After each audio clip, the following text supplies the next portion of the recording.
4 years ago, a tsunami smashed into the Fukushima nuclear reactor in Japan, causing a massive meltdown. Apart from destroying the reactors at Fukushima, it caused the shutdown of Japan's entire nuclear power industry. The company that runs the crippled plant, TEPCO, is still struggling to contain the contamination. The ABC's North Asia correspondent Matthew Carney got rare access inside the plant this week. Here's his report.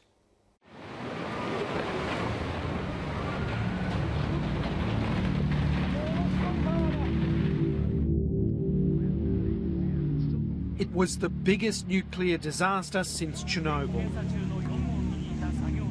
Massive tsunami slammed into the Fukushima nuclear power plant, causing 3 reactors to melt down. It was almost a complete nuclear catastrophe, and the company at the centre of it, TEPCO, was accused of cover-ups and gross negligence. Today, with full protection gear, TEPCO is giving 730 rare access to see inside the Fukushima plant. Okay, so I'm about to go into the Fukushima nuclear plant where 3 reactors have melted down. Our visit will be tightly controlled today. We won't be able to film any security or security guards or fences or indeed any entrances to the reactor buildings, and we'll be followed around by 4 people who'll tell us exactly what to do.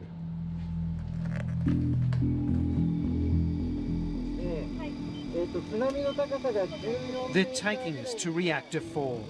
It was offline when the tsunami hit, but a powerful hydrogen explosion left the nuclear fuel here in a very precarious situation. They've now succeeded in moving it to a secure location. On one side is the reactor, and on the other is the pool where we removed 1,500 spent fuel assemblies. It took about a year to do it. Sorting out reactor 4 will be the easy part. Fixing reactors 1, 2 and 3 will be much more difficult. They're full of molten nuclear fuel. Humans can't enter. It would result in instant death. And robots have yet to be invented that can withstand the massive radiation levels near the melted cores. TEPCO admits it doesn't know the exact location and extent of the meltdowns. They claim it will take 40 years to fix, but others say centuries. We don't know the exact situation in detail. Fuel has been melted down, but nobody has seen it. We need to develop technology with help from around the world to know the real situation. The only way TEPCO can control the meltdowns in reactors 1, 2 and 3 is to pump water in to cool it. But the water becomes highly radioactive and mixes with other sources. Water is the big problem here, and every day about 400,000 litres come from the mountains behind me as groundwater, and eventually they get to the reactors, and there they mix with highly radioactive water.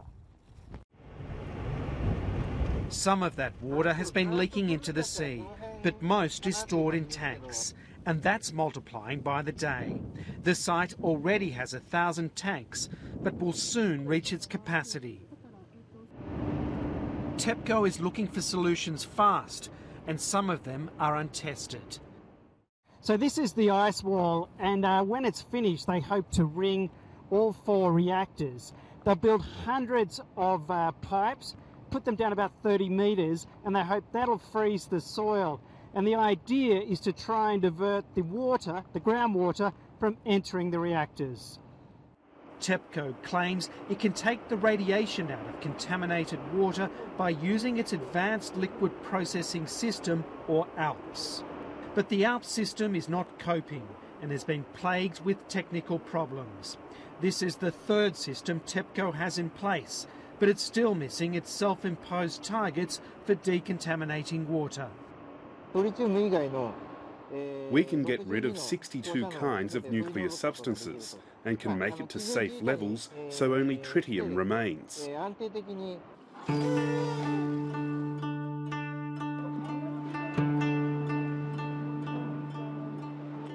Japan's nuclear authority has given TEPCO the all-clear to discharge decontaminated water into the sea. It's making the few remaining fishermen in the area nervous. Fourth-generation fisherman Hisashi Yoshida says these days it's hardly worth going out. The industry has pretty much been destroyed by the nuclear disaster. We could catch 150 or 160 kinds of fish before the disaster.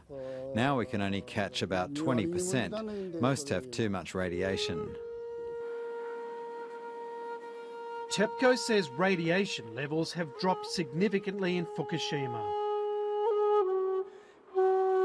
but not far enough for 120,000 people.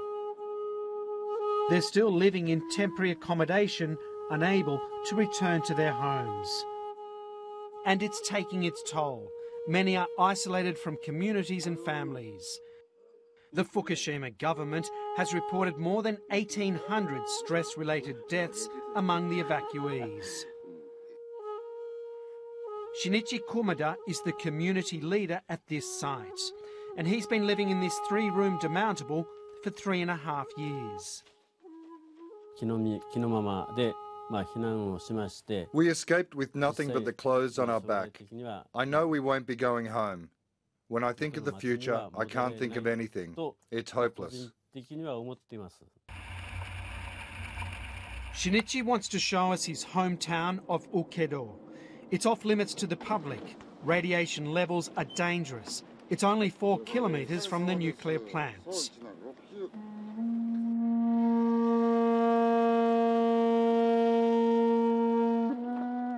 Shinichi used to have a big home here and happy memories where his children and grandchildren all lived together. The whole town of 400 houses was washed away by the power of the tsunami. A community lost. And then the radiation poisoned the land and air. It's hard for me to come back here. I remember the good and joyful old days. Life has ended here.